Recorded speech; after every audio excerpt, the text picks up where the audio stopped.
অনুষ্ঠান বাড়ি স্টাইলের ভেজিটেবল চপ। দেখুন বন্ধুরা, চপের উপরটা কি সুন্দর ক্রিস্পি হয়েছে আর ভিতরটা হয়েছে জুসি। চপের জন্য আমি এখানে 4টে গাজর আর 2টো বিট খোসা ছাড়িয়ে নিয়েছি। প্রথমে গাজর আর বিটটাকে গ্রেট করে নেব। 1 মুঠো চীনাবাদাম ভেজে খোসা ছাড়িয়ে গুঁড়ো করে নেব। চপের মশলার জন্য এখানে কিছুটা দারচিনি, এলাচ, লবঙ্গ আর 5-6টা গোলমরিচ, 2টো শুকনো লঙ্কা একটু ভেজে তারপরে এর মধ্যে দেব 1 চামচ ধনে, 1 চামচ জিরে আর 1 চামচ মৌরি দিয়ে শুকনো খোলায় ভেজে গুঁড়ো করে নেব। কড়াইতে দেব সাদা তেল। তেলে ফোড়নে দেব 5 ফোড়ন। ফোড়নটা একটু ভাজা ভাজা হয়ে গেলে এর মধ্যে 2-3টে কাঁচা লঙ্কা কুচি করে দিয়ে দেব আর 1 চামচ আদা বাটা দেব।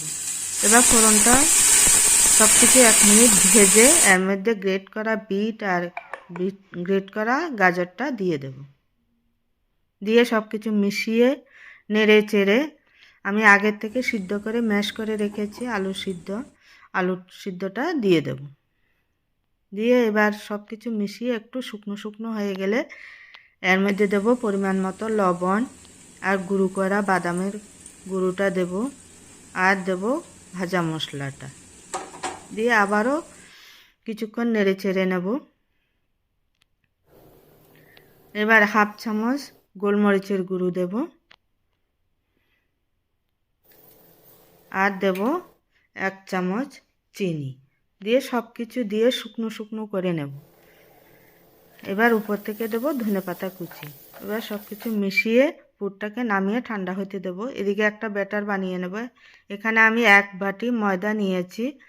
ময়দাতে জল দিয়ে গুলে একটা পাতলা ব্যাটার বানিয়ে নেব। ব্যাটারটা বেশি ঘন করব না, পাতলাই হবে। এবার পুরের থেকে একটু একটু পুর নিয়ে এরকম লম্বা লম্বা করে আমি চপগুলো গড়িয়ে নেব। তো বন্ধুরা, চপের সাইজটা আপনারা যেরকম ইচ্ছা হয় সেরকমই বানাতে পারেন।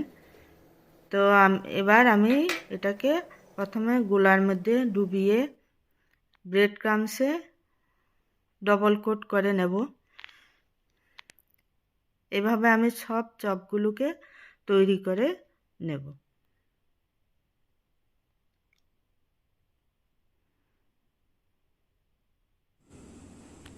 চপগুলো আমি তৈরি করে নিয়েছি।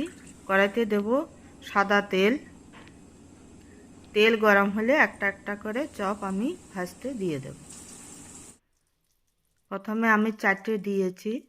4টেকে উল্টে পাল্টে লাল লাল করে ভেজে তৈরি হয়ে গেল ভেজিটেবল চপ। এই দেখুন বন্ধুরা, কি সুন্দর হয়েছে। তো ভিডিওটা ভালো লাগলে অবশ্যই চ্যানেলটাকে সাবস্ক্রাইব করবেন আর লাইক